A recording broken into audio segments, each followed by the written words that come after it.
Ya. Vamos a retomar entonces lo que son los hongos. Ahora vamos a ver lo que son los hongos unicelulares. Habíamos visto los hongos pluricelulares, vimos los mohos, donde encontramos los dermatofitos, ¿cierto? Que son los que producen las tiñas.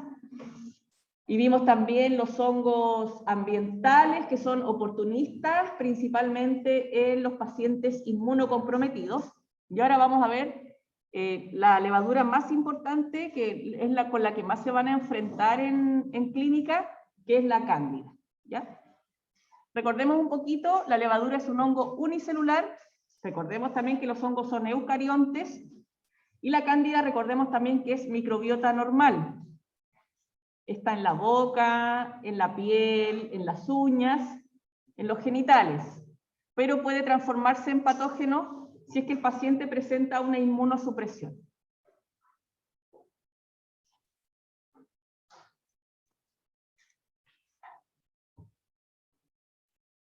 Ya, como habíamos mencionado, entonces, la patología que produce la cándida se conoce como candidiasis, ¿ya? Y pertenece a lo que son las micosis. También lo pueden encontrar, quizás cuando ya estén más en cursos más arriba, ¿cierto? Que son de tipo, micosis de tipo emergente.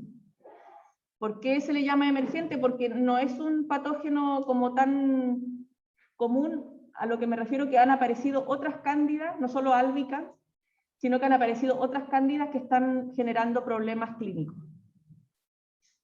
Y lo otro nuevo también en las cándidas es que están produciendo genes de resistencia. Ahí tenemos otras especies, también son microbiota normal, pero esta es la que más van a encontrar. O lo otro es que los informes sean solamente como cándida SP. Tenemos la cándida glabrata, dubliniensis. Esta es la otra que está dando inconveniente, junto con albicans, la cándida krusei. Ambas son las únicas dos cándidas que hay registros de resistencia hacia los antimicóticos. Aquí en Arica creo que no se hace el antifungigrama, que sería como el antibiograma que hacemos para las bacterias, pero ahora para los hongos. Pero ya en otras ciudades de Chile, bueno, Santiago tiene, obviamente hay laboratorios especializados en hongos, en donde le hacen estudios de resistencia especialmente a las cándidas.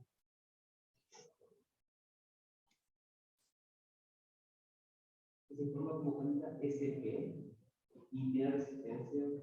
Sí, ahí tenemos un problema. Pero casi, lo que pasa es que son los laboratorios pequeños los que te pueden informar cándida SP. Ahora se usa mucho un medio de cultivo que se conoce como cromocándida. Entonces uno siembra la muestra en este medio de cultivo y según el color que me dé la colonia de la cándida, yo puedo decir si es glabrata, si es albicans. Entonces es más fácil. Ya casi difícil que diagnostiquen SP. Cromocándida. De color. Bueno, las candidiasis están consideradas como la quinta infección de tipo nosocomial más frecuente.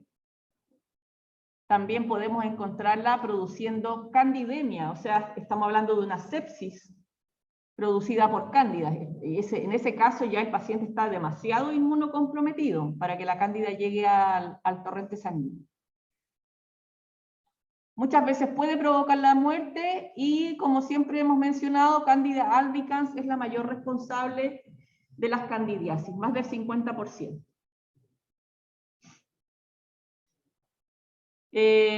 Los tipos de patología que pueden producir son, esta es la más común, la mucocutánea, o sea que afecta a la piel y a las mucosas.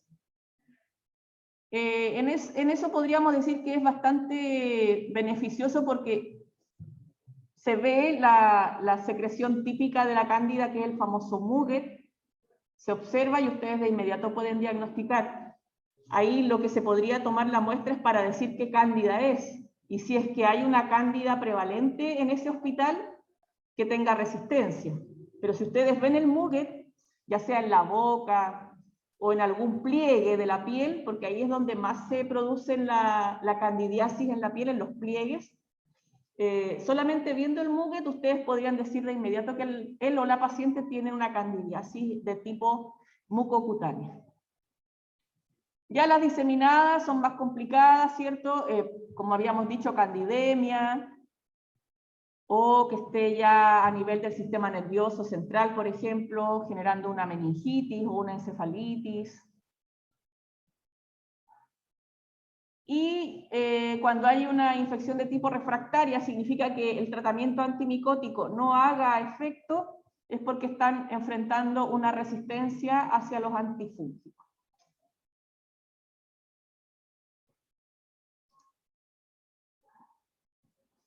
Bueno, hay más de 100 especies de cándida, pero la que más nos convoca siempre va a ser albicans y una que otra de las otras que habíamos mencionado. Krusei es la que le sigue. Cuando ustedes, las veces que hemos conversado con respecto a las muestras clínicas, siempre se le va a hacer un gram directo a la muestra, ¿cierto? Y en ese caso, si es que hay una cándida en esa muestra clínica, nosotros obviamente no vamos a informar bacilos o cocaces gram positivos, sino que vamos a informar blastoconidios, que sería la yema, ¿ya? Recordemos que las levaduras hacen yemación, ¿cierto? Presencia de levaduras o blastoconidio en cruces, una cruz, recordemos, una cruz poca cantidad, 2 cruces, regular cantidad, y 3 cruces, abundante cantidad. Y esto es típico, recordemos que el micelio es solamente del moho, pero la cándida, especialmente la albicans y la krusei, tienden a realizar lo que se conoce como pseudomicelio. Si están generando pseudomicelio, quiere decir que la yema se alarga, y eso es típico de patogenicidad. Y eso nosotros lo informamos en el gram directo. Entonces ahí ustedes tienen que determinar que en ese momento la cándida no está como microbiota normal, sino que está como un patógeno oportunista.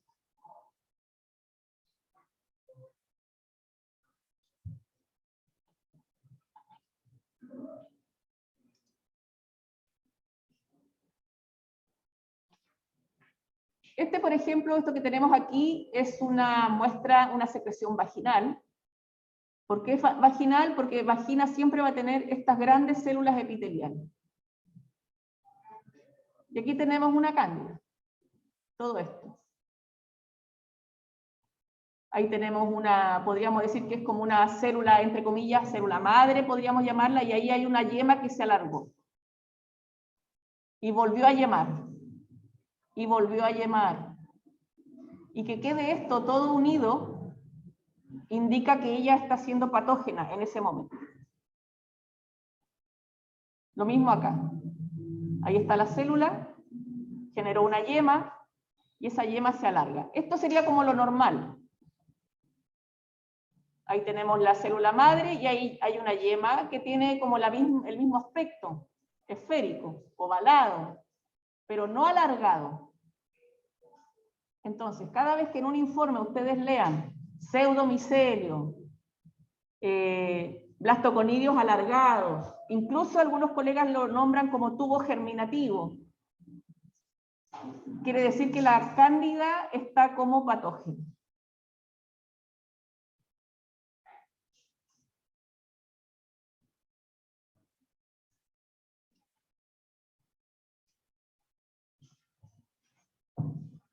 Bueno, la próxima semana, como les habíamos mencionado con la profe Angélica, vamos a hacer solamente microscopía y vamos a ver algunas plaquitas que tenemos de algunos hongos. Las colonias de cándida son bastante parecidas a las colonias bacterianas, solo que son más cremosas, se demoran un poquito más en crecer y crecen a la misma temperatura. Y tienen un olor bastante particular.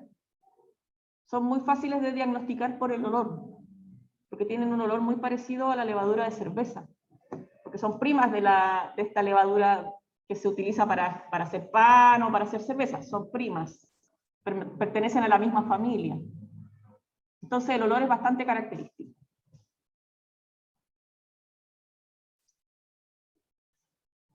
Como habíamos dicho, la cándida forma parte de la microbiota normal, se considera un reservorio,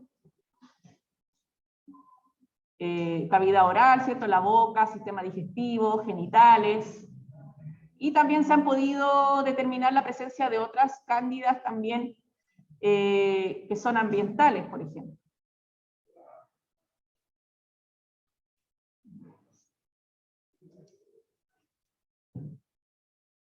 Ahora, existe la posibilidad de que si una persona genera desde su propia microbiota normal, esta microbiota normal se transforma en patógena, ¿cierto? Y esta persona o este individuo puede contagiar, entre comillas, de esa cándida patógena a otra persona, ¿ya? Suele suceder, por ejemplo, en las parejas sexuales.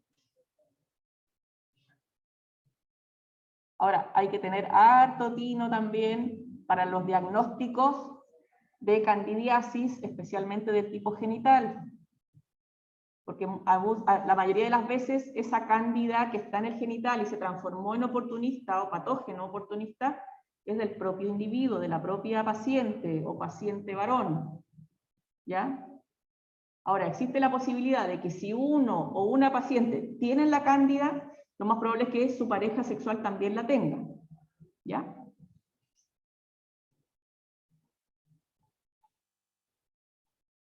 ¿Puede pasar de que la paciente tiene la cándida de forma como microbiota sin tener un cuadro, pero que su pareja tiene un cuadro? Porque tiene una comportamiento. ¿Puede pasar eso? Sí, pues, claro que puede pasar. Pero por eso hay que tener mucho tino. Cuando les toque informar una ITS, la mayoría de los médicos no prefieren evitar inconvenientes. Yo he escuchado comentarios de que se han pegado el ITS en el baño, por ejemplo. Oh, que el médico me dijo. Porque obvio, si imagínense, le dicen, no, que su esposo o su esposa se lo contagió. Entonces, como bien difícil, por suerte no me toca a mí. Bueno, tenemos los tipos de candidiasis. Por ejemplo, tenemos la candidiasis oral en el neonato, porque la madre estaba cursando con una candidiasis vaginal en el momento del parto, ¿ya? Y como sabemos, el recién nacido traga contenido vaginal o flujo vaginal durante el parto, entonces generaría una candidiasis oral sabiendo que es recién nacido, que no tiene las defensas ni siquiera que le entrega la madre con la leche. La dermatitis del pañal, o también conocido como la cosedura del pañal, también es una cándida, ¿ya? Cuando la guaguita tiene mucho tiempo el pañal húmedo, ya sea con orina o con deposición, y presenta este enrojecimiento en la zona genital, ¿cierto? También es una cándida. Posiblemente sea una cándida de la misma deposición, pero se le está dando el ambiente propicio para que esa cándida se vuelva patógena. Está húmedo, está con temperatura, ¿cierto? Y está oscuro. Entonces le da la posibilidad de que esa cándida de la deposición, de la deposición del bebé, se transforme en patógeno. Y ya algo más crítico, cuando hay una cándida que pertenece al personal. ¿Ya? Brotes de candidiasis de tipo nosocomial. Especialmente en unidades de UCI, por ejemplo, en UCI o en SAI, que es el Servicio de Atención Intermedia, que son estos pacientes que salen de la UCI, ¿cierto? Que el hecho de estar un periodo prolongado hospitalizados los convierte en pacientes inmunocomprometidos.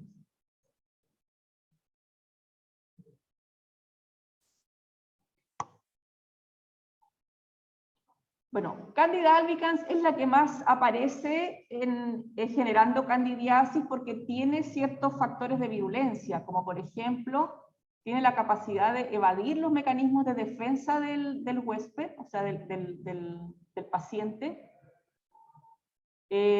Ha comenzado a presentar resistencia a los tratamientos antimicóticos o antifúngicos. y también tiene la capacidad de destruir los tejidos al invadir.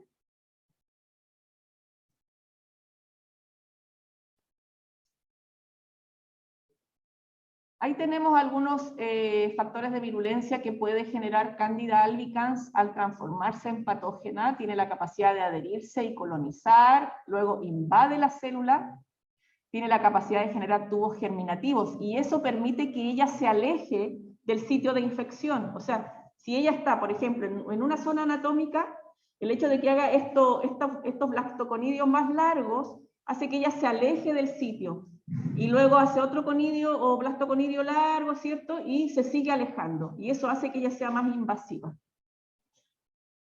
Comienza a producir ciertas enzimas hidrolíticas que empiezan a destruir tejido, como proteinasas o fosfolipasas, y también tiene la capacidad de atacar o de defenderse en realidad de, por ejemplo, algunas células de la inflamación, como los neutrófilos, linfocitos T. Puede escapar de las inmunoglobulinas y también escapa del complemento. Recordemos que el complemento son un grupo de proteínas que ayudan a la destrucción de los antígenos.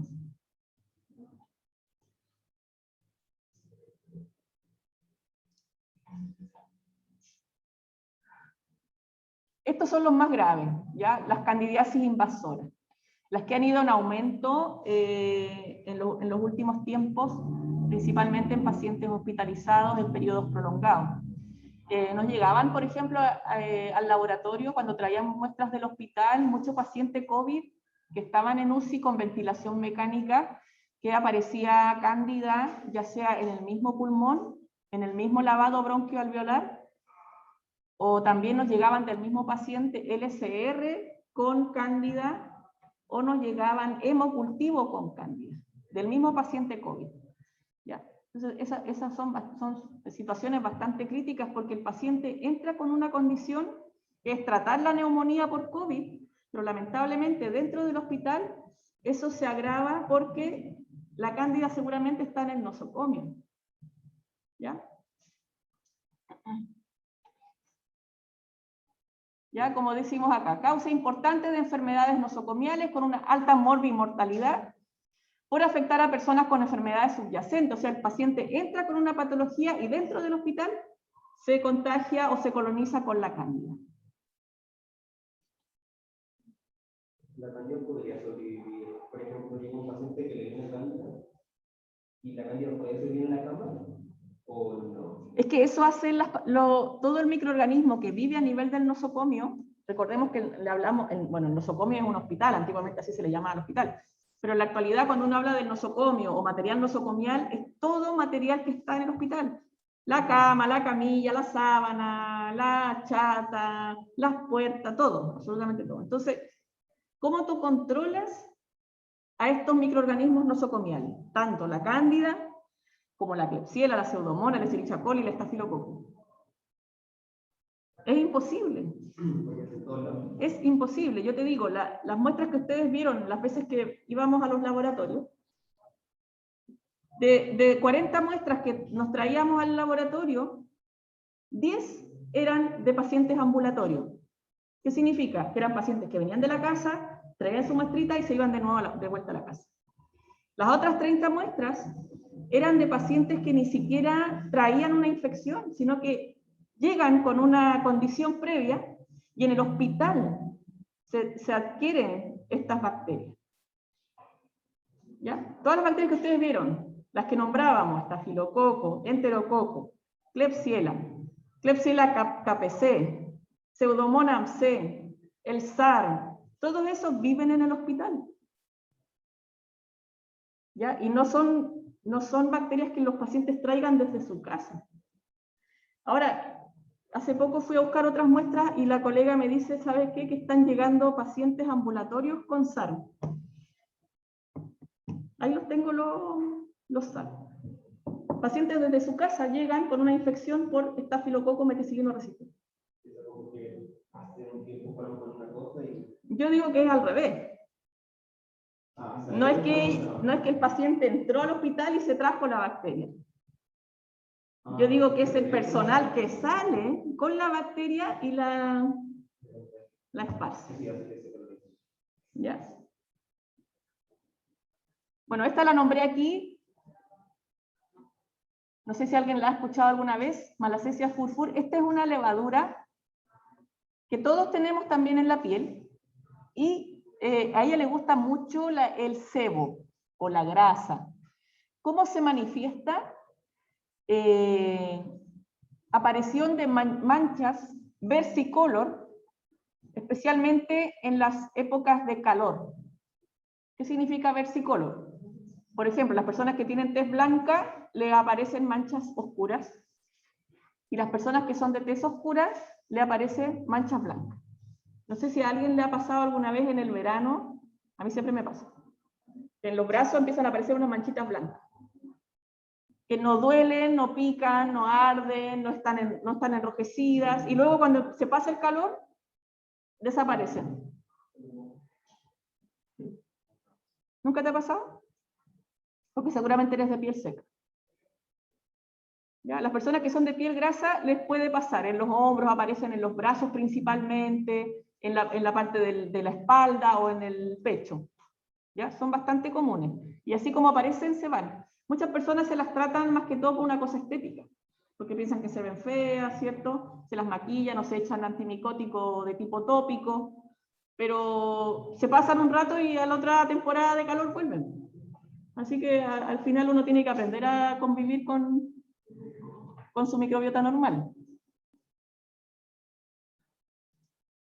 ¿Cómo se llamaba eso del cambio de color? Versicolor. ¿Con V? Como de dos. No, sí, con uno. Bueno, ahí tenemos algunas candidiasis. Intértrigo de grandes pliegues, el que tenemos aquí. Las candidiasis comienzan siempre con un enrojecimiento, como el que tenemos acá. Sitios principalmente donde hay humedad, donde hay calor, y obviamente no llega la luz. Es bastante común este tipo de candidiasis en pacientes obesos, por ejemplo. Grandes pliegues, submamario, axilar, subabdominal, inguinal, interglúteo. Bueno, lo que habíamos mencionado, la dermatitis del pañal, ¿cierto? La famosa cocedura. Posterior al enrojecimiento hay como una descamación húmeda. Acá tenemos una interdigital. Y luego viene como una costra. Aquí también tenemos. ¿Cuál será la diferencia? Aquí tenemos lo que se conoce como onicomicosis o micosis de la uña. ¿Cuál será la diferencia entre la paronychia y el perionixis?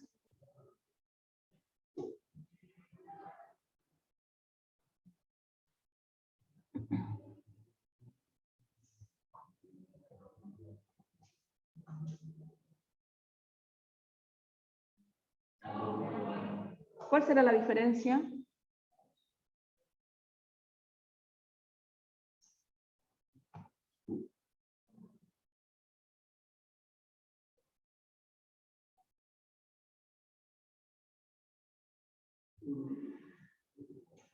No he buscado, pero se me ocurre.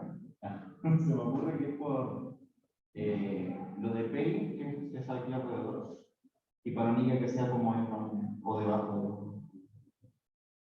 Ya, pero busquemos bien la definición.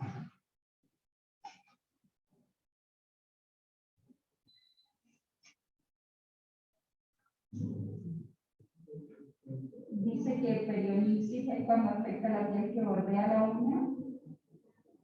No, perdón, esa es paronychia. Y cuando una onicomicosis por cándida se infecta y produce una secreción purulenta con mal olor, es la perionixis. Ya, paronychia sería solamente cándida. Y ya hablamos de perionixis cuando esa cándida, esa lesión por cándida se infecta con la microbiota normal bacteriana.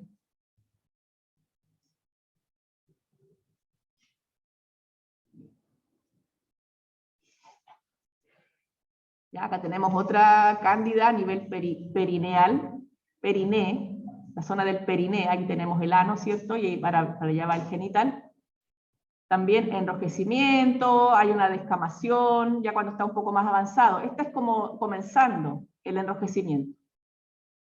¿Ya? Luego viene la descamación y luego viene estas lesiones costrosas. Esa es la que mostró la última, esa ya está como mal. ¿Cuál? ¿Esta? Tiene lesiones costrosas. Esta, sí, pobre bebé, imagínate. Está una cosedura terrible. Esta, porque a veces son fáciles de tratar, la mamá o el papá, el que está haciendo el cambio pañal, ¿cierto? Le coloca cualquier pomada con zinc y vitamina A y D y listo, que el más famoso es el Hipogloss. Ya el que dan en los consultorios, la famosa pasta Lázaro, que también sirve mucho y se pasa de inmediato a la cosedura. Porque es microbiota normal, el paciente o el bebé no está inmunocomprometido. Esas cosas significa que ahí ya no hay cambio, se movió. Pero el proyecto entendido. Yo creo que es una respuesta inmune. ¿No? Siempre cuando hay presencia de costras de tipo seroso, si te das cuenta son como costras amarillentas.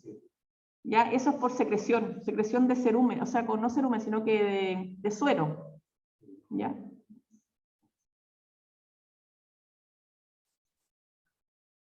Ahí tenemos los tipos también de candidiasis, tenemos candidiasis orales, la esofagitis por cándida.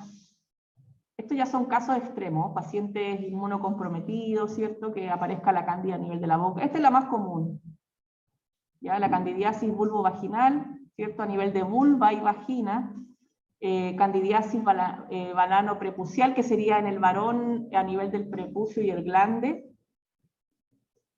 Y ya este también es más complicado, candidiasis del tipo mucocutánea, de tipo crónico, también en pacientes ya inmunocomprometidos con alguna patología de base.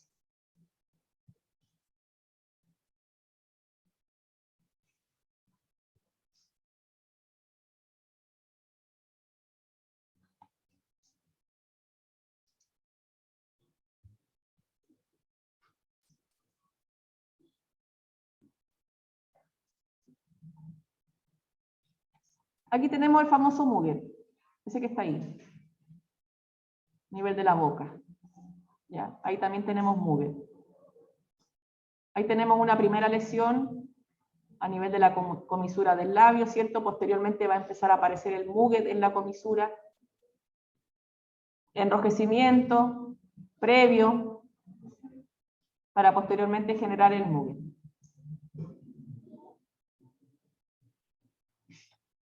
Eritematosa es la del comienzo. Pseudomembranosa cuando ya presenta estas placas blancas. ¿Ya? Ahí también hay. Ahí está el eritema, ¿cierto? Y ahí está el Muget. Candidiasis orales serían. Ahí tenemos a nivel del esófago.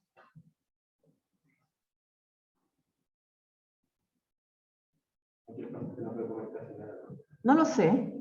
Yo creo que sí. ¿Cómo?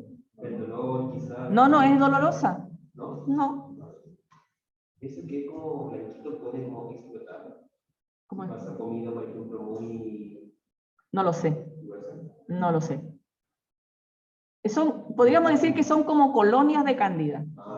Son como esas, son cremosas más. Es la misma consistencia que van a ver en el laboratorio en la próxima semana. ¿Ya? Algo muy blanco. Eso es característico de cándida. ¿Ya? El color blanquecino típico. Cuando salen así las aftas, que salen así como muy. Esas son dolorosas y casi no se pueden dar. Pero esas son virales, no son micóticas. Por eso pensé que. ¿A qué se refería eso? Pensé que también era como doloroso personal. No. Las candidiasis vulvovaginal también son muy comunes. Ahí tenemos, esa es la familia, esa es la prima de la cándida, Saccharomyces, la que produce es la levadura de la cerveza. ¿Ya? 65% es producida por Candida albicans, mientras que el otro puede ser producido por otro tipo de levadura. ¿Quiénes son más susceptibles a este tipo de candidiasis? Las mujeres embarazadas, especialmente en el primer trimestre, pacientes diabéticos y también por el uso de anticonceptivos orales.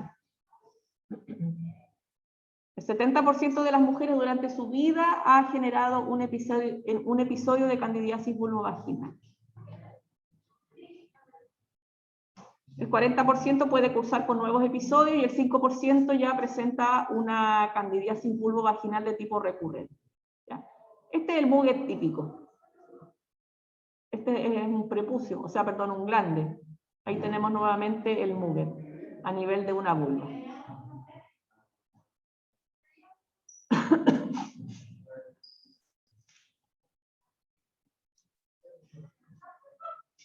Ya cuando hablamos de candidiasis invasora, estamos refiriéndonos a que pasa más allá de lo que es mucocutáneo. A nivel de sangre, ¿cierto? Conocida como candidemia, una meningitis por cándida, neumonía por cándida, una endocarditis por cándida. Esto podría aparecer en un paciente diabético, artritis, osteomielitis, miositis por cándida y peritonitis por cándida.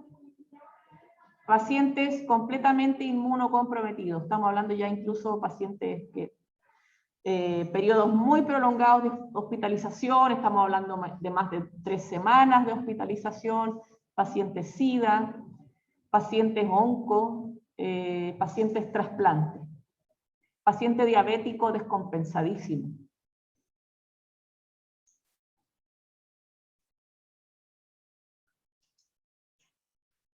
Y ya casos más extraños, por ejemplo, que produzcan alguna ITU, eso es bastante raro que haya una infección del tracto urinario producida por cándida. Lo mismo la ITS, que sea una infección de transmisión sexual. Si es una ITS sería de origen exógeno. Y como les mencionaba, pacientes inmunodeprimidos y también pacientes que estén en la UCI. ¿Ya? Y lo que más nos preocupa, las cepas resistentes de cándida que son emergentes, que están apareciendo o se están proliferando, están saliendo de los hospitales hacia la comunidad.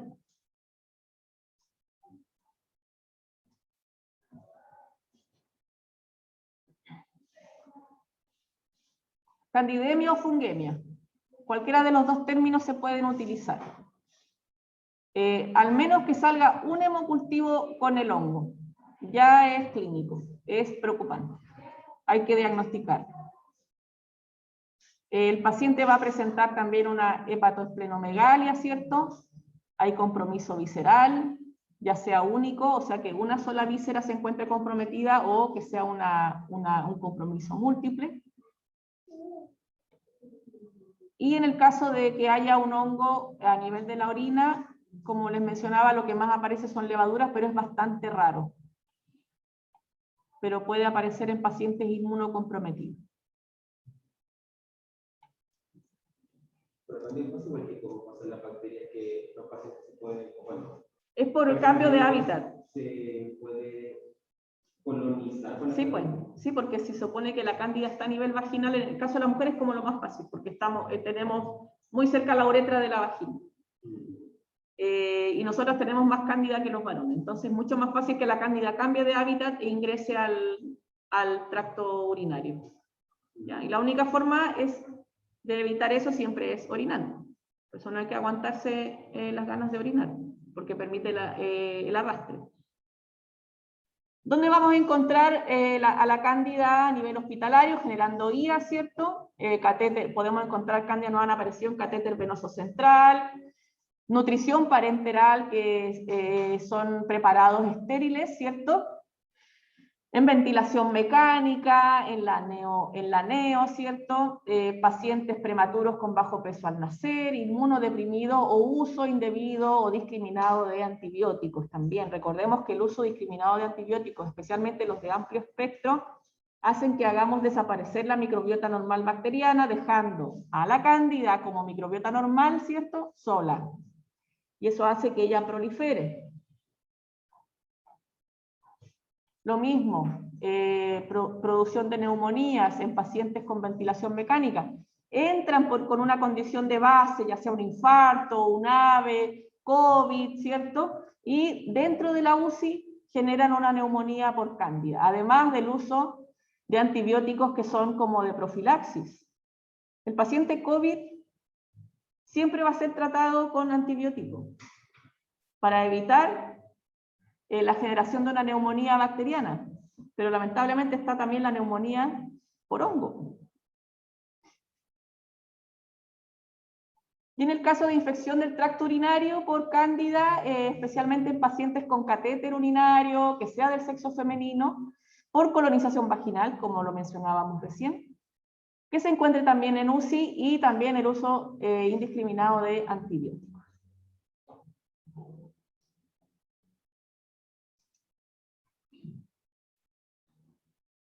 El diagnóstico de las candidiasis de tipo piel y mucosa es súper fácil, como yo les decía, presencia de este enrojecimiento, ¿cierto? Eritema, o si no, la presencia del mugue. Incluso a veces no tienen necesidad de pedir examen de cultivo, nada, porque es muy característico. Pero ya cuando se sospecha de una cándida ya a nivel de sistema, ¿cierto? Es necesario pedir un cultivo.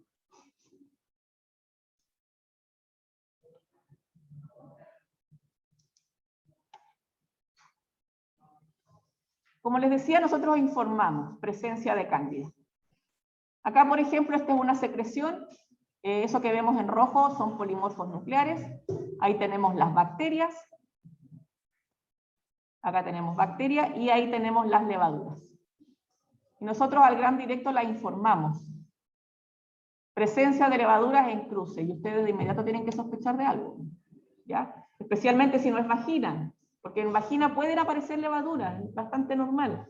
Pero si le estoy entregando un gram de un lavado bronquialveolar, o de un pie diabético, o de un líquido cefalorraquídeo, hay que preocuparse. No tienen nada que hacer ahí las levaduras.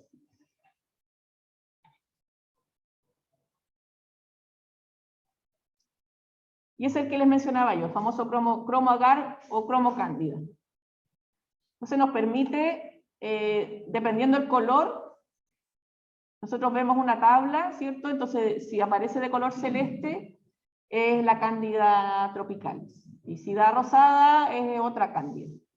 ¿Ya? Son bastante sensibles y bastante específicos. Así que se puede confiar en este tipo de medio de cultivo.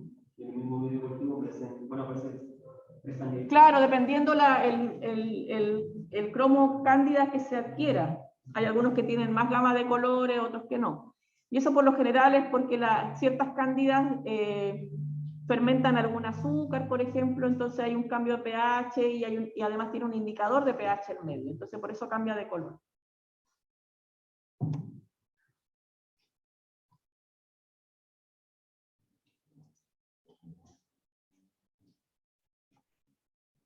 Este, por ejemplo, el que les mencionaba recién, para determinar si la Candida albicans está patógena, se pide el examen conocido como tubo germinal o tubo germinativo. Y eso permite determinar qué Candida está generando estas hifas alargadas, perdón, estos blastoconidios alargados.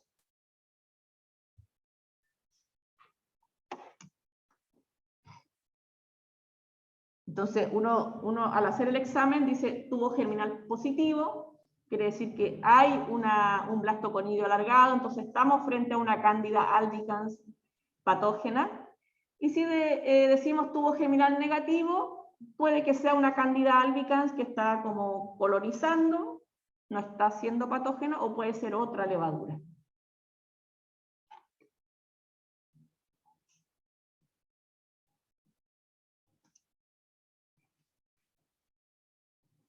Bueno, con respecto al tratamiento, ahí, bueno, ustedes en fármaco ahí se van a aprender mucho de antimicóticos y antibacterianos, etc. Los antimicóticos son bastante complicados, especialmente cuando se utilizan en forma oral, porque son muy dañinos para el hígado. Más si se usan por periodos prolongados. Y mientras tanto que la cándida no presente resistencia, podría utilizarse cualquier tipo de antimicótico.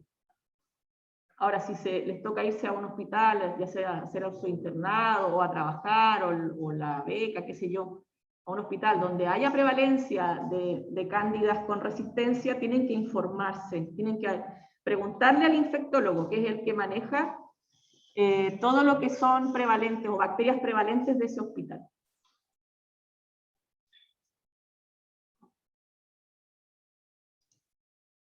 Y terminamos.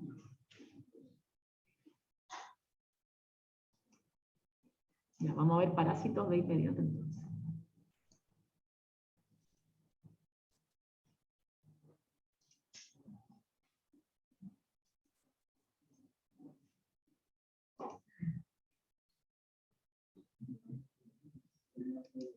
Hoy podríamos terminar mañana las cátedras entonces. ¡Qué maravilla!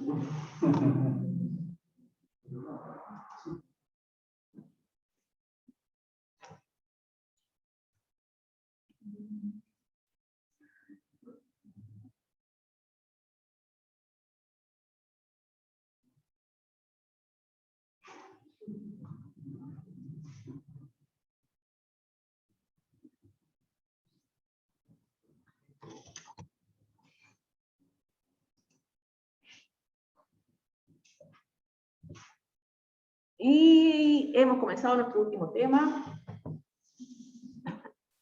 El más cortito, porque en realidad es lo que menos van a ver en clínica.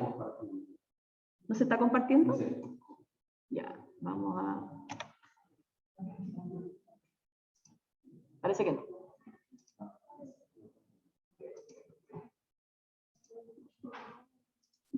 Y ahora sí.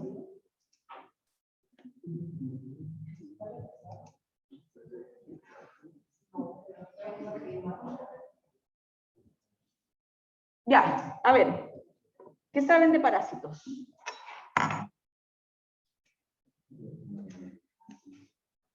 La mayoría de los parásitos creo que pertenecen al reino animal. Al reino animal. Algunos de ellos, que son microscópicos, pertenecen al protista. Al que son protozoo, ¿cierto? Lo que vimos ayer y anteayer. Bueno, lo que más van a ver ustedes como parásitos son los parásitos entéricos. ¿Ya? Por eso el examen que presentaron sus compañeros en el laboratorio, ¿cierto? El seriado parasitológico de deposición y el test de Graham. Igual vamos a ver dos parásitos, hemoparásitos, yo creo que los vamos a ver mañana, que se los voy a pasar porque son endémicos de la zona, ¿ya? Que son la malaria y el Chagas. Y entonces vamos a comenzar.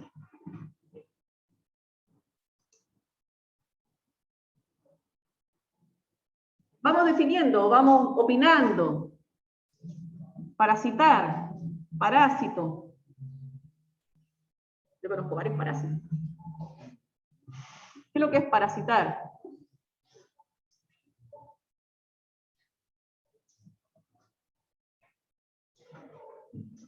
Podría tener como una relación entre dos organismos donde uno se beneficia y el otro se perjudica. Ya, ¿cierto? Esa es como la definición clásica, más entendible, la hemos visto en ecología, ¿cierto? Que uno de los dos sale beneficiado mientras que el otro sale perjudicado. Y eso es lo que realmente hacen los parásitos que nos atacan a nosotros, ya sea de tipo entérico o cualquier otro tipo de parásito. Diferenciar infección de infestación. Infección es cuando el parásito es microscópico, como por ejemplo las amebas, y infestaciones cuando son macroscópicas. Ya. Aunque también se le puede decir infestación a cualquier tipo de colonización por parásito, ¿ya? Hablamos más de infección cuando nos referimos a más microscópico, más chiquitito, como una bacteria, por ejemplo, un virus, ¿ya? Ahora, ¿a qué podríamos llamarle parásitos reales?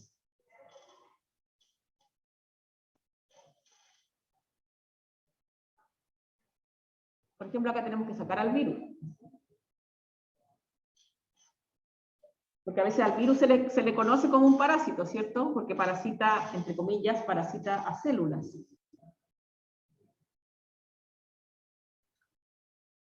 Los parásitos que vamos a estudiar o vamos a conocer principalmente atacan a órganos o sistemas.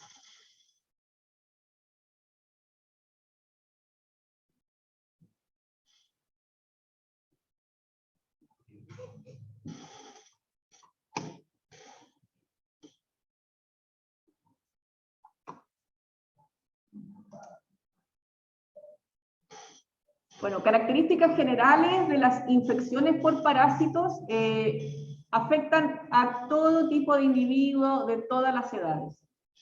Sí se piensa que podrían estar más expuestos aquellas personas que tienen baja calidad de salud pública, por ejemplo, que no tengan alcantarillado o agua potable, pero al final todos podemos en algún momento de nuestra vida ser afectados por alguna parasitosis. Son de tipo familiar, ya lo veíamos en el laboratorio, con el caso del oxiuro, por ejemplo, que muchas veces el pequeñito que va al jardín fácilmente puede ser contagiado con piduye, ¿cierto?, por sus compañeros, y luego este chico contagiar o contaminar a toda su familia, ¿cierto? Produce escasa sintomatología o es muy atípica. Muchas personas pueden convivir con los parásitos de forma subclínica, ¿ya?, sin presentar síntomas. Prevalecen principalmente en áreas rurales o suburbanas. Eso no quiere decir que la zona urbana propiamente tal esté, que no estén presentes en esta zona, pero sí. Prevalecen en individuos de escasa cultura, especialmente de escasa cultura de salud. Y también se puede presentar en aquellas personas que tienen atención médica insuficiente.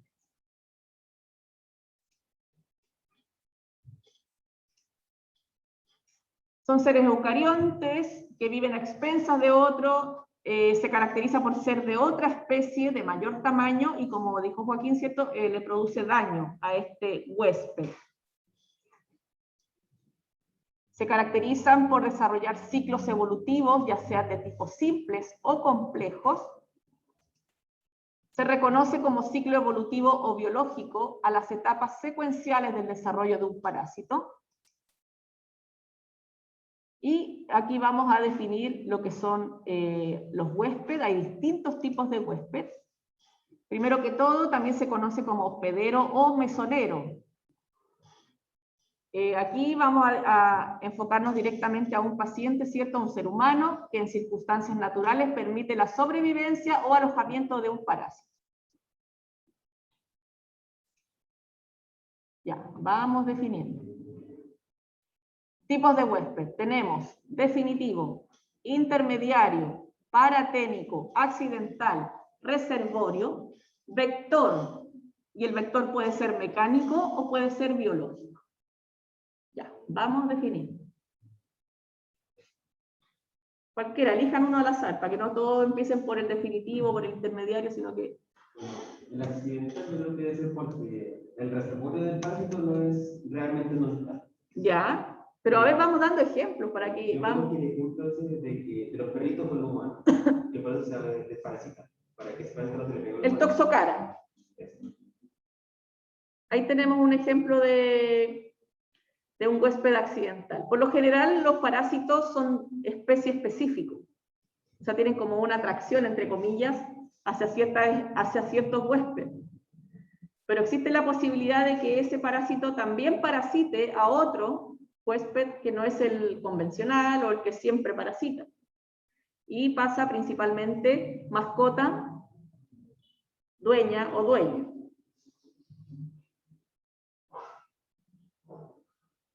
¿Esa es la zoonosis?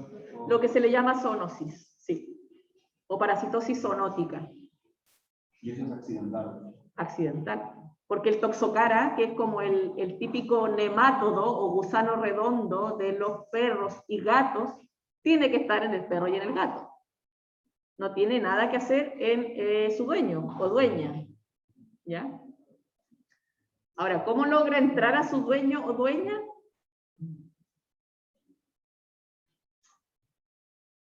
¿Cómo creen ustedes que el dueño del perrito puede contagiarse de toxo? Cuando le da beso al perro. Deja que lo lave la cara, o mal manejo de las heces. Mal manejo de las heces principalmente. Y recordemos que las mascotas se acicalan. Ellos se bañan, aunque no lo crean. Se bañan. ¿Cómo se bañan? Con su lengua. ¿Y cómo se lavan o qué se lavan? Todo, absolutamente todo. ¿Ya? Los bracitos, ¿ya? Genitales, el ano se lavan. ¿Y quedan los huevitos? En la lengua. ¿Ya? Bueno, eso se evita de varias formas. Usando antiparasitarios de forma, ¿cómo se llama? Se supone que uno debería desparasitar a las mascotas que salen o que deambulan, ¿cierto? O que salen a la calle cada 3 meses. Ahora, a veces no se recomienda llegar y darle antiparasitario a los animalitos porque igual son como bien dañinos para el hígado. Entonces, se recomienda, aunque no se hace, hacerle un seriado parasitológico al perro o al gato antes de darle el antiparasitario. Ahora, el problema es que los huevitos de estos gusanitos, del toxocara en este caso, fácilmente pueden sobrevivir en la tierra. Entonces, cualquier perrito callejero que defeca en la tierra y tiene toxocara, los huevitos quedan en la tierra. Y va el perrito, ¿cierto? Lo sacan a pasear, perrito de casa lo sacan a pasear, y él, ¿qué es lo que hace? Lo que siempre hace, olfatea. Y cuando encuentra caca, ¿qué es lo que hace? Olfatea la caca, porque esa es la forma que los perros tienen de identificarse. Y ahí lo más probable es que aspira huevo. ¿Ya? Entonces, por más que ustedes cuiden a su perro, su gato, si estos animalitos deambulan, fácilmente pueden adquirir nuevamente el parásito, a pesar de que ustedes los han desparasitado. Otro. El intermediario es cuando el huésped aloja el parásito en una sola parte de su sitio. Sí. Hay algunos parásitos que necesitan de 2 huéspedes. Uno que se llama intermediario y el otro que se llama definitivo. Entonces, cuando ya está en la parte final. Y no Como fase adulta y de ahí nunca más sale. No se mueve de ahí. No sale nunca más de ahí. Claro, podría ser uno, el definitivo, cuando ya llega al intestino y ahí se queda.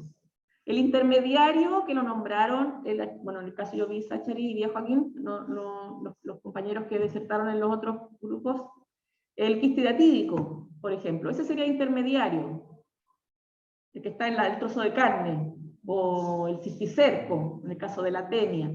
Ese sería intermediario, es como una etapa intermediaria que todavía no es definitivo, no llega a su etapa adulta. Pero no se podría considerar también eso como accidental. Sí, y también se puede considerar como reservorio. ¿Ya? Entonces, podemos tener varias definiciones en un mismo huésped. ¿Y el paraténico cuál será? ¿Alguien lo encontró?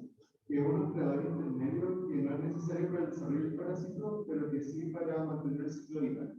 Ya, es como accidental, pero no necesario. Porque hay algunos parásitos que necesitan de un huésped para hacer un ciclo de vida. Pero en el caso del paraténico no es un huésped tan necesario para ese ciclo. Y en el caso de los vectores,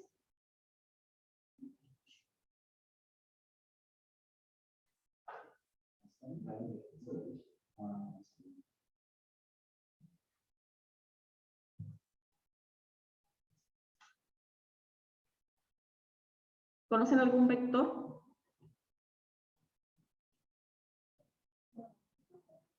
El anófeles, por ejemplo, en el caso de la malaria. Tenemos el Aedes también en el caso del dengue, o ¿cómo se llama la otra? Ya se me olvidó, es un virus. Chikungunya, que también es muy tropical, es como de la zona de América. También es por el Aedes. En el caso de la anófeles, de la malaria, hace un ciclo vital dentro del mosquito, además de ser vector. Lo mismo que la vinchuca. Ahí le vamos a mostrar Vinchuca.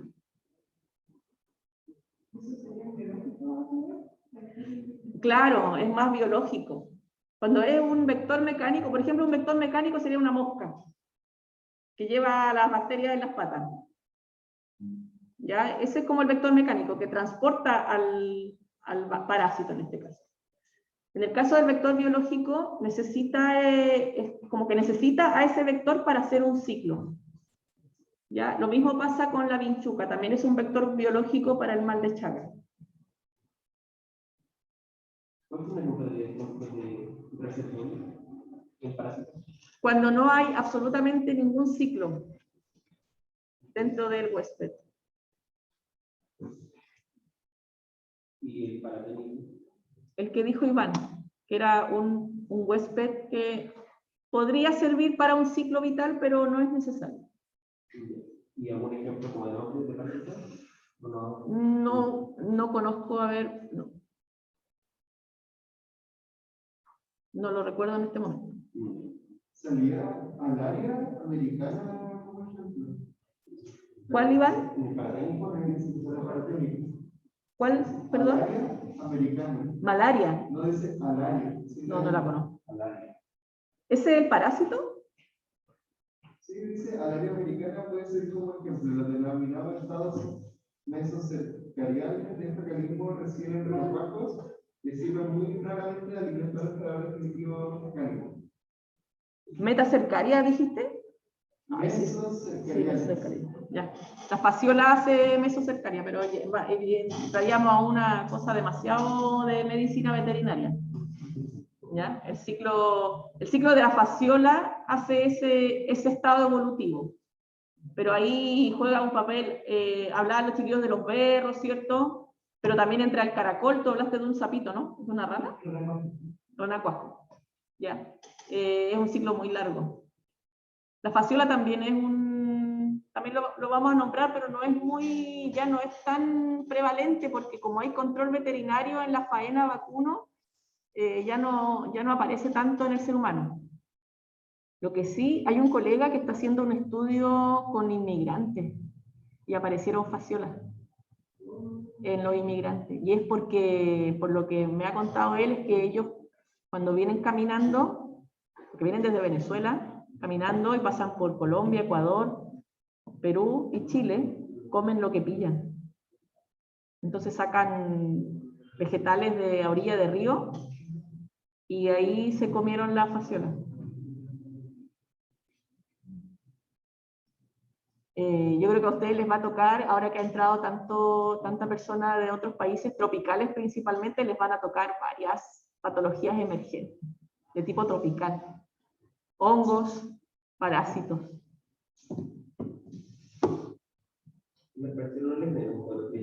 Hepático, porque se llama fasciola hepática. Es un platelminto, es primo de la tenia, pero es chiquitito, no es ese de 7 metros, sino que es chiquitita. Es como el tamaño de una uña. Y ella se instala en la vesícula. Tú te tragas el huevo con la larva, y esa larva genera un ciclo vital, ¿cierto?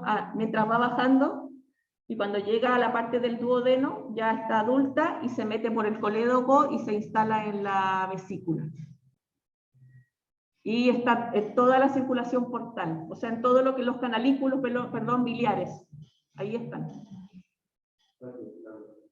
Claro, lo más probable es que genere una hepatitis.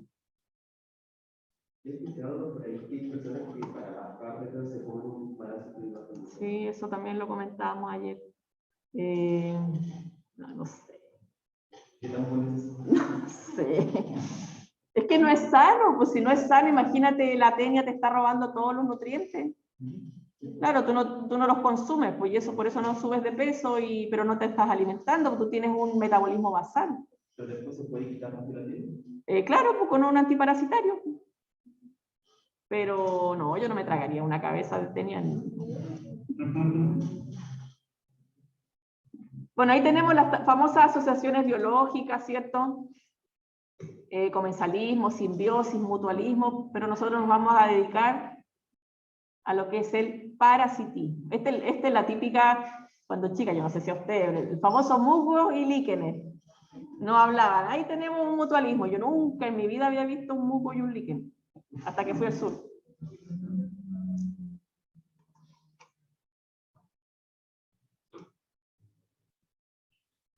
Tipos de parásitos según la necesidad del parasitismo. Tenemos facultativos y obligados. En el caso de los facultativos se pueden adaptar con facilidad a la vida libre y también a la parasitaria.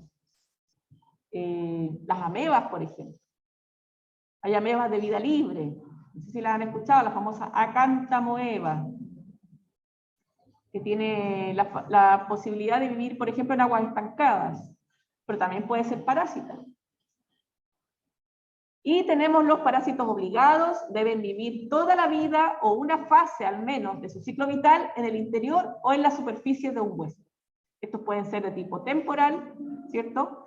Desarrollar solo una parte del ciclo, o permanentes, que requieren vivir todo el tiempo dentro de un hueso.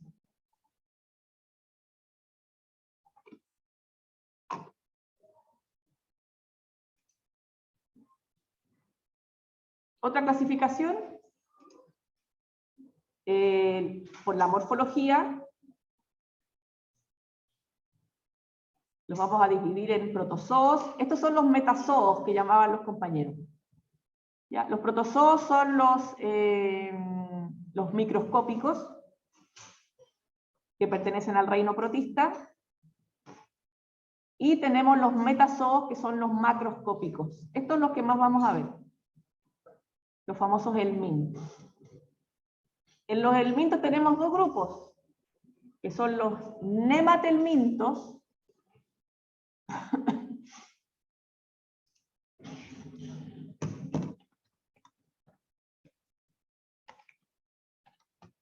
también conocidos como nemátodos, que son los gusanos redondos. Ya, en este grupo de gusanos redondos, lo que más vamos a ver, o lo que más van a escuchar, o quizás lo que más van a presenciar, son el oxiuro, o piduye, o Enterobius vermicularis, el toxocara, que es un huésped, como dije, perdón, es un parásito accidental, porque es más de las mascotas, y el ascaris.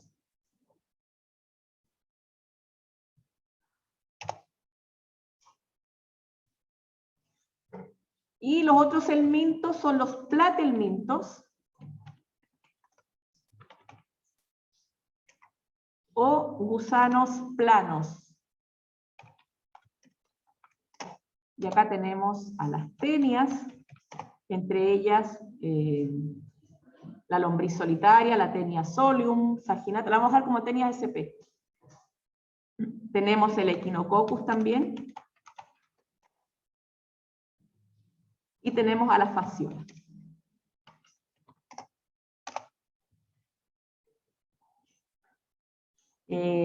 Nosotros nos estamos enfocando principalmente en lo que son los parásitos, bueno, que tiene el ser humano, pero la gran mayoría que tenemos acá, por ejemplo, el toxocara dijimos que era de las mascotas. En el caso de los platelmintos, tanto las tenias, la tenia es del ganado vacuno y del ganado porcino, el Echinococcus es de los perros, y la fasciola también es del ganado. Yo lo he visto en ganado vacuno. Una vez me tocó vaciar un hígado con fasciola. Eran 1000. Sí, dejemos, es que luego los vamos a ir viendo de a una. La tenia sí dejemos la SP, porque tenemos la tenia saginata y la tenia solium, pero la verdad es que la única diferencia es que tú te puedes contagiar o la puedes adquirir la tenia al comer carne de cerdo o al comer carne de vacuno. Esa es la única diferencia. En el caso del Echinococcus, tú te puedes contagiar al comer los huevos del Echinococcus que salen por la deposición del perro. Y en el caso de la fasciola es por comer huevos, porque comer hígado, tú ves, la fasciola sí es enorme, sí, no es microscópica la fasciola.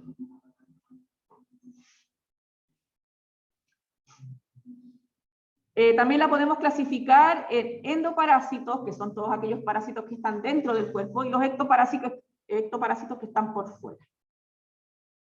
Y también los podemos caracterizar o clasificar dependiendo la ubicación, enteroparásitos, que serían los intestinales, histoparásitos cuando están en algún tejido, como por ejemplo los quistes, y los hemoparásitos, ahí tenemos el Chagas y la malaria,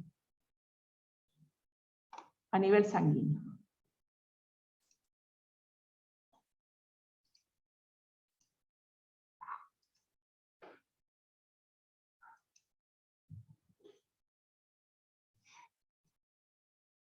Ahí tenemos entonces seres unicelulares, los protozoos,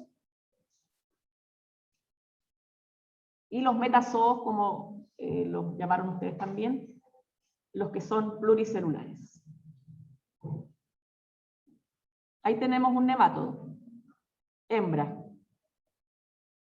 No, macho. El macho tiene esta curvatura. Este podría ser un ancilostoma, que es el que nombraron los compañeros en las disertaciones.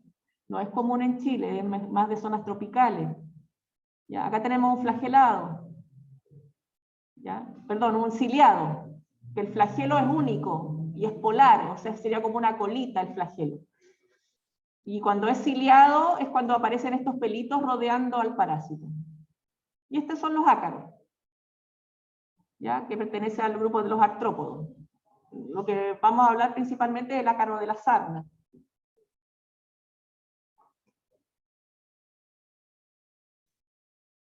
Bueno, y el más común es el ácaro del polvo, que no hace nada, que se encuentra en todas las partículas de polvo, ¿cierto? El ácaro del polvo por lo general se alimenta de queratina también, por lo general de células muertas. ¿Ya? ¿Ese ácaro incluso en pacientes inmunodeprimidos tampoco genera nada? No lo sé. ¿El ácaro del polvo, dices tú? No lo sé.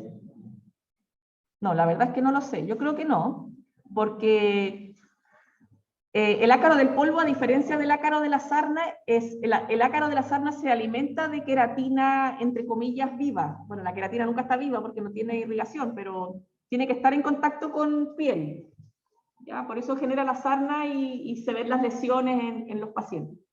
Pero en el caso del ácaro del polvo, se alimenta de células muertas como de excavativas, que ya están en la almohada, en el colchón, en el suelo. Pero es más peligroso cuando las personas tienen alergia. Claro, pero es porque estás aspirando el ácaro. Es lo más probable. Nosotros tenemos otros ácaros, no sé si han escuchado del Demodex. ¿No? Ya, búsquenlo.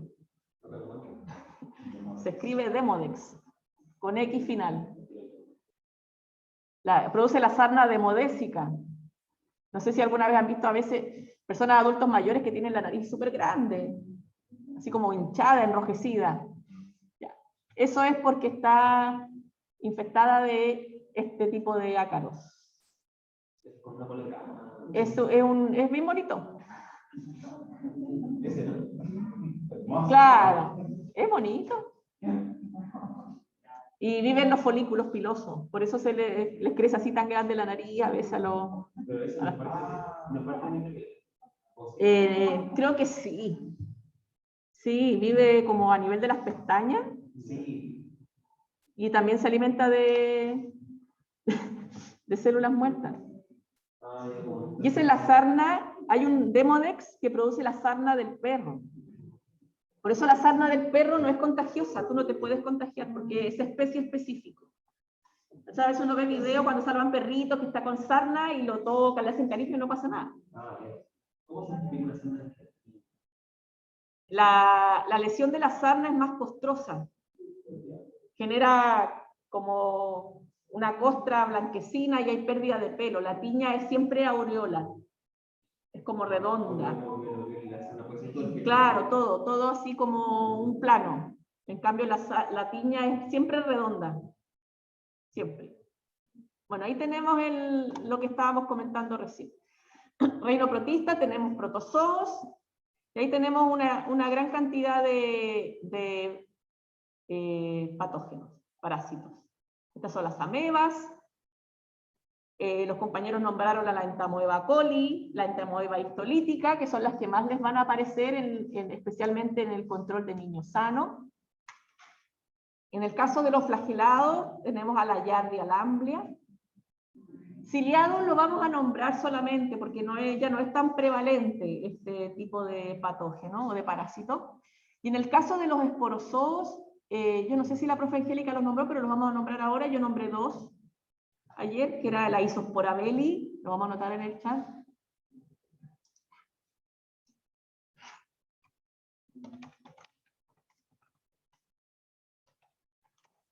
La Isospora belli y el Cryptosporidium.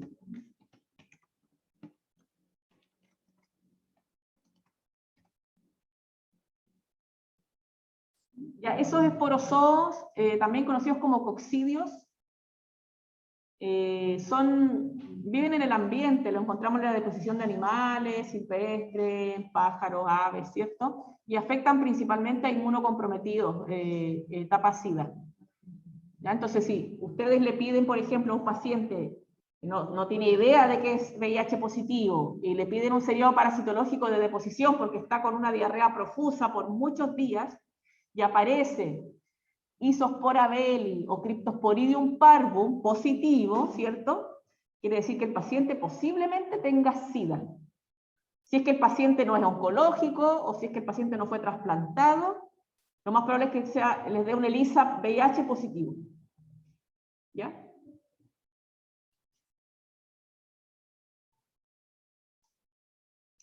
Y ahí tenemos lo del reino animal, que son los pluricelulares o metazoos, los helmintos, ahí lo que yo les nombraba, los nematelmintos, que son los gusanos redondos, los platelmintos, que tenemos los gusanos planos. Esto no se lo aprendan porque ya es mucho nombre. Los platelmintos está la astenia, la fasciola y el equinococcus y listo. Y en el caso de los artrópodos vamos a ver lo que son los ácaros. Bueno, ahí también tenemos los piojos, los artrópodos. Igual podríamos pasar piojos.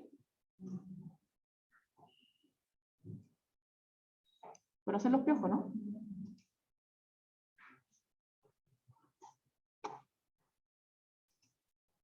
Por más que uno tenga la cabeza limpia,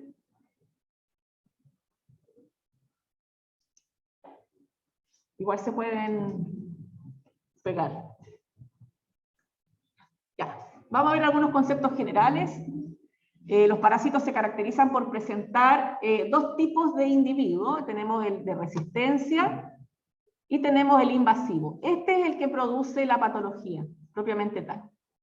El trofozoito es de las amebas o de los protozoos, ¿cierto?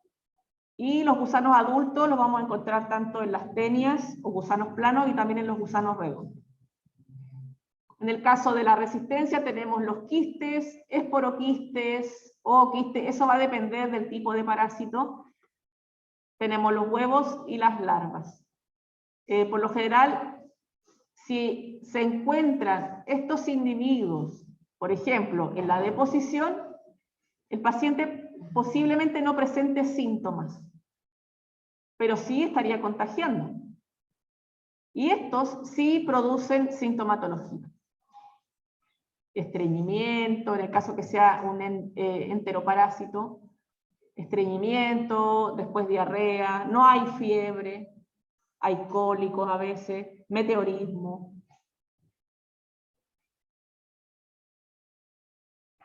Bueno, acá tenemos una ameba, este sería un trofozoito. Y acá tenemos un quiste. Bueno, eso es lo que nos corresponde a nosotros buscar en la deposición. Ahí tenemos un flagelado, la famosa Giardia. Y ahí tenemos el quiste de Giardia.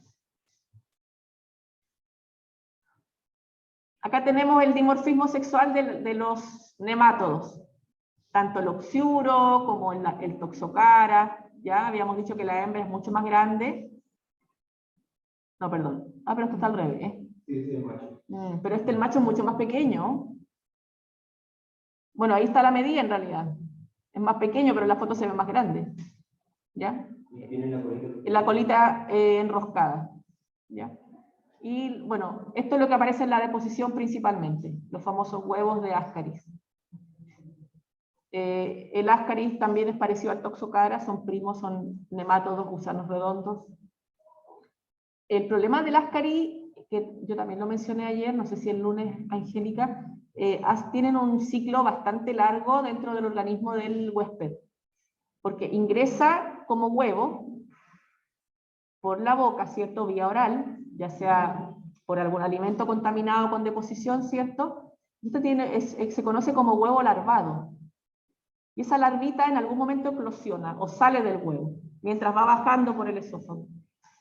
Muchas veces esa larva tiene la capacidad de migrar, ya sea por la linfa, se mete al pulmón. Se han visto casos, por ejemplo, de toxocara en el globo ocular. Tiene esa capacidad esa larvita. Entonces, cuando llega al estado adulto en otra zona, ya no puede, entre comillas, como devolverse porque ya está como adulto y ahí se queda. ¿Ya? Pero la gran mayoría de las veces siempre se va a quedar a nivel intestinal. ¿Y qué es lo que produce en el huésped? Taponamiento. Porque como son dimórficos, o sea, hay machos y hembras, y los huevos van eclosionando en el intestino, se va llenando de individuos a nivel del intestino. Entonces al final hay taponamiento en el huésped, y lo que tiene que hacer el médico es abrir y sacar. ¿Ya?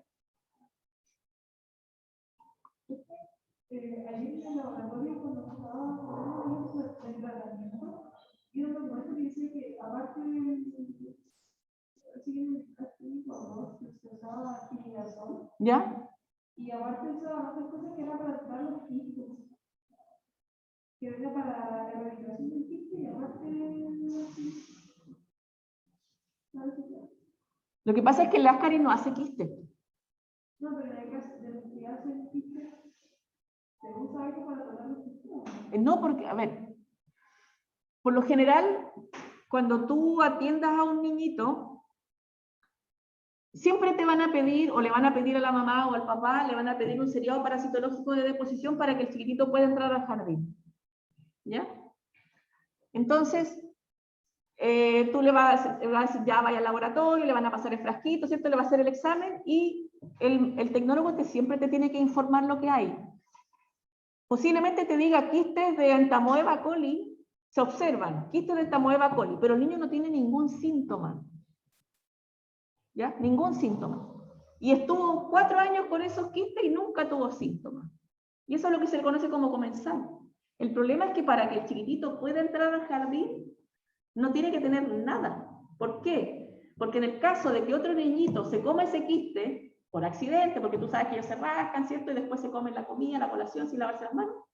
Y ese chiquitito que se comió el quiste, por accidente, tenga su sistema inmune comprometido, y ese quiste eclosiona y se transforma en un trofoscoito y ahora va a presentar diarrea. Entonces, si ese chiquitito o chiquitita va a entrar al jardín, tú vas a tener que darle tratamiento para que elimine esos quistes. ¿Ya? Pero la verdad es que tú le vas a dar tratamiento y en un mes más se va a volver a infectar con quistes. Yo creo que acá todos tenemos quistes. Una vez se hizo un estudio, bueno, ustedes lo estudiaron en Velázquez, pero en Velázquez había un casino, cuando yo estudié allá, cuando estaba allá la parte de salud. Y se hizo un estudio de todos los niños o alumnos que comían en el casino de esa sede. Que adivinen, tenían todos quistes de Giardia. Todos. Absolutamente todos. Pero ninguno tenía síntomas. ¿Y qué pasó ahí? ¿Qué creen ustedes que pasó? ¿Por qué? ¿Por qué habían quistes en todos los comensales? En todos los que comían ahí. Porque quizás tuvo uno y como el casino. No, las manipuladores de alimentos. Todos los manipuladores de alimentos tenían quistes de Giardia. Y seguramente iban al baño, no se lavaban las manos y cocinaban. Y la lechuguita, ¿cierto? Tomatito. Y preparaban la ensaladita con las manos. Iban al baño con los guantes de látex, ¿cierto? Se limpiaban con los guantes de látex. Es que están con guantes. El guante da una falsa sensación de asepsia. Y por eso prefiero no usar guantes. Porque yo sé que si se me ensucian las manos, me las lavo. En cambio, si se me ensucia el guante, nunca me di cuenta. ¿Ya? Cerraron el casino, me acuerdo. Cambiaron de concesión. Dejamos la embarrada. Pero era insalubre, po. Estaban comiendo caca, po. Así de simple. Sí, esa era la única explicación. Ahora, todos comemos en todas partes. Anda a saber tú si se lavan las manos y nos pasa algo. Nada, po. Nunca más van a comer afuera. No, sistema inmunológico nos protege de todo.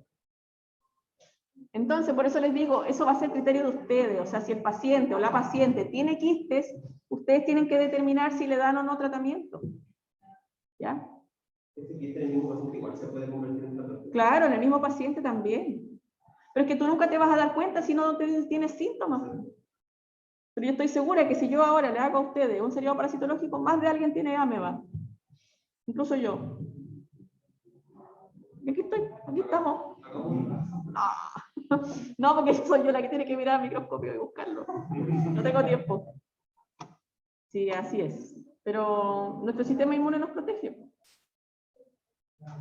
Quizás por eso en algunos estados de estrés que ustedes pasan, porque viene la prueba, porque viene el examen, les da diarrea. Porque el quiste pasó a trofozoito. Pero después se les pasa el estrés y el sistema inmune vuelve a atacar al trofozoito y se vuelve a hacer quiste la ameba. Y listo.